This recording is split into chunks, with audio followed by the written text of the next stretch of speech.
Good morning friends, welcome back to my channel English with bro. ಈ ವಿಡಿಯೋದಲ್ಲಿ letter C ಅನ್ನು ಯಾವಾಗ ಕ ಧ್ವನಿಯಿಂದ ಓದಬೇಕು ಅಥವಾ ಯಾವಾಗ ಕೆ ಸೌಂಡಿನಿಂದ ಓದಬೇಕು ಮತ್ತು ಯಾವಾಗ ಎಸ್ ಸೌಂಡ್ ಅಥವಾ ಸ ಸೌಂಡಿನಿಂದ ಓದಬೇಕು ಎನ್ನುವುದನ್ನು ಇವತ್ತಿನ ವಿಡಿಯೋದಲ್ಲಿ ತಿಳಿದುಕೊಳ್ಳೋಣ. ಬನ್ನಿ ಕ್ಲಾಸನ್ನು ಶುರು ಮಾಡೋಣ. ಯಾವುದೇ ಒಂದು ಪದದಲ್ಲಿ ಸಿದ ಮುಂದೆ ಎ, ಓ, ಯು ಈ ಅಕ್ಷರಗಳು ಬಂದರೆ ಸಿಯನ್ನು ಕ ಅಥವಾ ಕೆ ಸೌಂಡಿನಿಂದ ಓದಬೇಕು.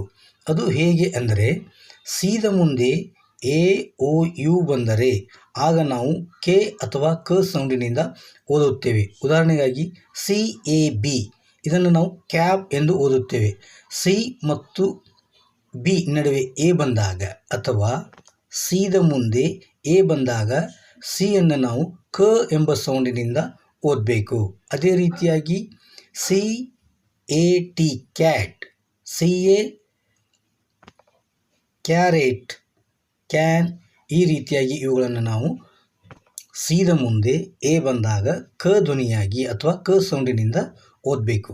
ಅದೇ ರೀತಿಯಾಗಿ ಸಿದ ಮುಂದೆ ಓ ಬಂದಾಗ ಅಲ್ಲಿಯೂ ಸಹ ನಾವು ಸಿಯನ್ನು ಕ ಧ್ವನಿಯಾಗಿ ಅಥವಾ ಕ ಸೌಂಡಿನಿಂದ ಓದಬೇಕು. ಅದು ಹೇಗೆಂದರೆ C, O, T cot, C, O, double T, O, N cotton, C, O, L, O, U, R colour, cool, cold ಈ ರೀತಿಯಾಗಿ ಇವುಗಳನ್ನು ನಾವು ಓದಬೇಕು. ಅಂದರೆ ಇಲ್ಲಿ ಸಿದ ಮುಂದೆ ಓ ಬಂದಾಗ ನಾವು ಸಿಯನ್ನು ಕ ಧ್ವನಿಯಾಗಿ ಓದಬೇಕು. ಮತ್ತು ಅದೇ ತೆರನಾಗಿ ಸಿದ ಮುಂದೆ ಯು ಬಂದಾಗ ಅಂದರೆ ಸಿ, ಯು, ಪಿ ಇದನ್ನು cup, C, U, T cut, C, U, R, E cure, cunning, custody ಈ ರೀತಿಯಾಗಿ ಇವುಗಳನ್ನು ಸಿದ ಮುಂದೆ ಯು ಬಂದಾಗಲೂ ಸಹ ನಾವು ಸಿಯನ್ನು ಕ ಧ್ವನಿಯಾಗಿ ಅಥವಾ ಕ ಸೌಂಡಿನಿಂದ ಓದಬೇಕು. ಮತ್ತು ಇದಲ್ಲದೆ ಒಂದು ಪದದಲ್ಲಿ ಸಿದ ಮುಂದೆ ಇ, ಐ, ವೈ ಬಂದರೆ ಸಿಯನ್ನು ನಾವು ಎಸ್ ಸೌಂಡಿನಿಂದ ಅಥವಾ ಸ ಧ್ವನಿಯಾಗಿ ಓದಬೇಕು.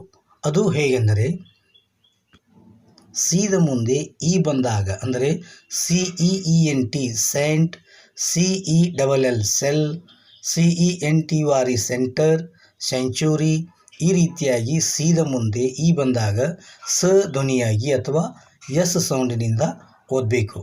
ಅದೇ ರೀತಿಯಾಗಿ ಸಿದ ಮುಂದೆ ಐ ಬಂದಾಗ ಅಂದರೆ ಸಿಟಿ, ಸಿನೆಮಾ, ಸೈಲಿಂಗ್, ಸಿಗರೇಟ್ ಈ ರೀತಿಯಾಗಿ ಸಿದ ಮುಂದೆ ಐ ಬಂದಾಗಲೂ ಸಹ ನಾವು ಸಿಯನ್ನು ಸ ಅಥವಾ ಎಸ್ ಸೌಂಡಿನಿಂದ ಓದಬೇಕು.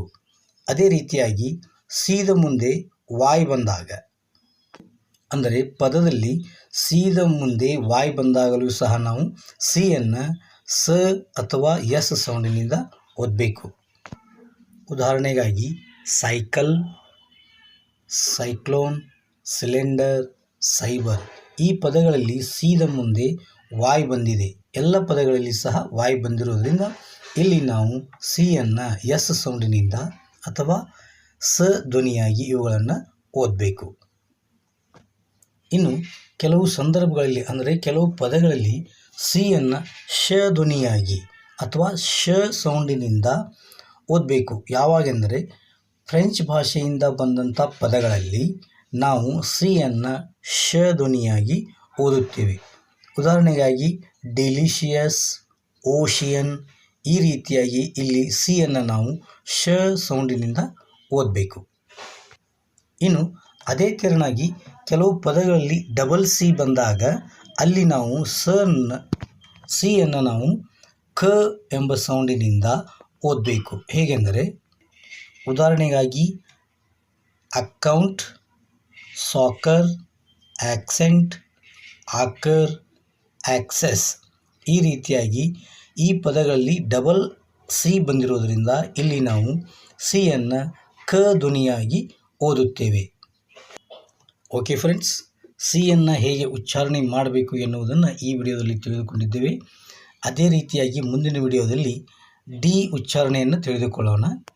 ವಿಡಿಯೋ ಇಷ್ಟವಾದರೆ ಲೈಕ್ ಮತ್ತು ಶೇರ್ ಮಾಡಿ, ಸಬ್ಸ್ಕ್ರೈಬ್ ಮಾಡಿ. Thank you.